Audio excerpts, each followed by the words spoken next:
Gagawa tayo ng ube palitaw. Natatakam na ba kayo? Kahit ako nag-e-edit dito ay natatakam din. Napakasimpleng gawin, imimix lang natin ang glutinous rice flour at tubig. Tapos ay lalagyan lang natin ng ube na palaman, bibilugin at palilitawin natin. At igugulong-gulong natin sa niyog.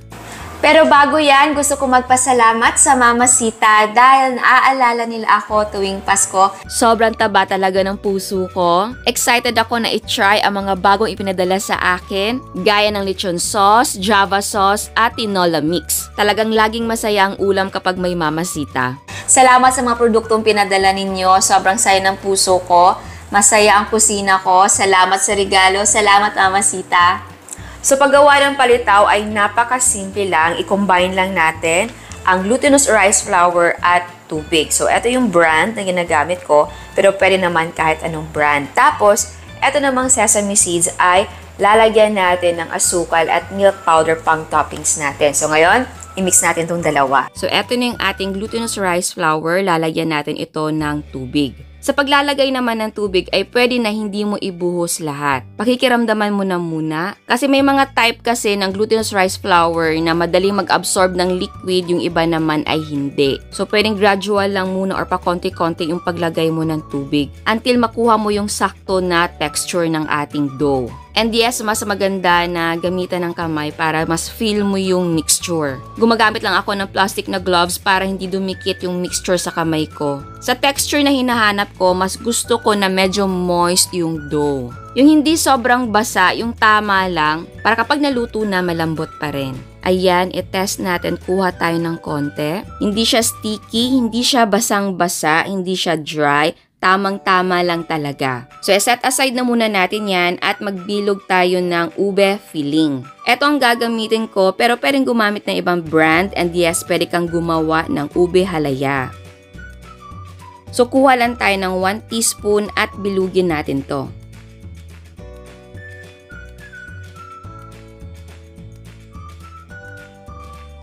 Ngayon naman ay kuha tayo ng 1 tablespoon ng ating rice dough. Kung medyo dumidikit yung dough, pwede ka mag-lightly grease ng kamay. Very light lang ha. Bilugin ito ng bahagya, tapos ay i-flatten natin. And reminder, dapat malinis ang kamay ha.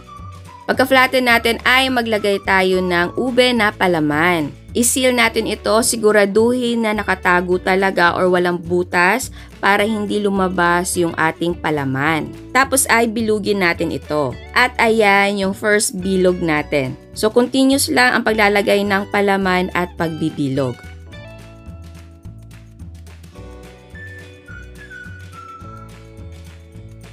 Ayan, so dapat ay nagpapakulo ka na ng tubig para pagbola natin ng ating palitaw ay ihulog natin siya diretso.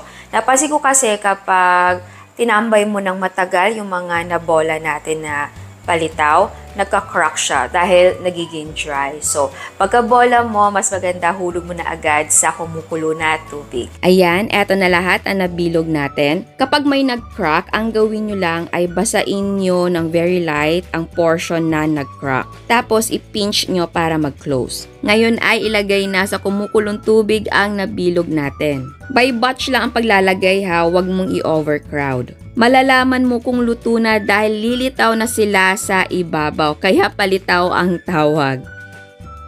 And ayan, umaangat na yung isa. Kapag lumitaw na siya, ay pwede mo na yang kunin. Tapos ilagay mo sa lightly greased na plato or mas maganda sa dahon ng saging or sa cling wrap para hindi siya dumikit dahil sticky talaga yung ating mga palitaw. Or pwedeng diretso mo na siyang i-coat ng nyog. Basta ma-drain mo yung excess na water ng palitaw. Ayan, nagsalang tayo ulit ng pangalawang batch. Ngayon naman ay i-coat na natin ang palitaw ng ating grated na coconut. Ang piliin nyo na nyog ay yung pangkutsinta na topping para malambot at moist pa rin.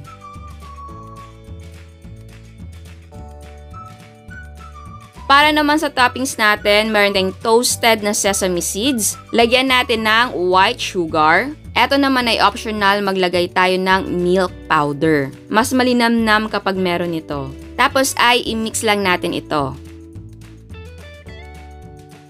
At ibudbud na natin ang toppings sa ating palitaw. At ayan, eto na ang ating malinamnam na ube palitaw.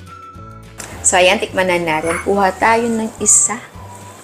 Ayan, tapos maglagay tayo ng ating toppings. Ayan, mas gusto ko marami nito. Mas masarap siya. Ayan. Okay. Ayan, tikman natin.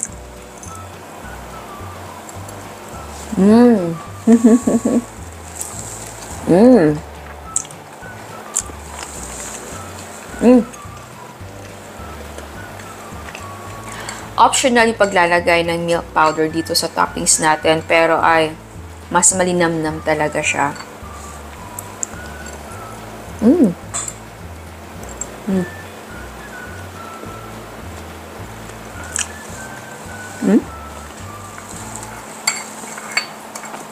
Sarap. Kung gusto niyo na ibang palaman, ay nako. Kung gusto niyo keso, pwede, or yema, gagawa ako nun. Madami na tayong recipe ng palitaw na iba't ibang version or iba't ibang klase ng pagluluto. Meron tayong fried na palitaw. Tapos, ay nako, masarap yun. Nag-fried ako ng palitaw. Tapos, ube yung ginawa ko sa palitaw. Tapos, naglagay tayo ng yema na topping. Tapos, may ginawa rin akong isa. Parang iba yung shape niya, parang oblong. Tapos yun, may ube na palaman. Tapos, may yema din ata yung napalaman. Nakalimutan ko na ilalagay ko sa description box yung mga recipe na ginawa natin. Tapos may ginawa pa akong isa, pero yung topping naman niya ay latik. So, latik na sauce ha. Ang sarap din nun. Gustong gusto ko yun. Alam mo, kahit same lang sila mga palitaw, very basic lang yung mixture natin. Pero kapag iba't iba yung inilagay mo na palaman, iba't ibang topping, tapos version, nagkakaroon din siya ng ibang characters. Diba usually yung palitaw flat, tapos yun nga may topping na ganito. Ito naman ay may palaman. So, nag-iiba talaga yung dating niya. So, pwede kayo mag-experiment. So, ayan. Sana nagustuhan nyo ang recipe natin ngayon. Ciao! At sa mga hindi pa nakasubscribe, please subscribe sa ating YouTube channel and please click the notification bell and please click all para ma-notify kayo sa lahat ng uploads. And please don't forget to like our Facebook page and follow us on Instagram. Thank you!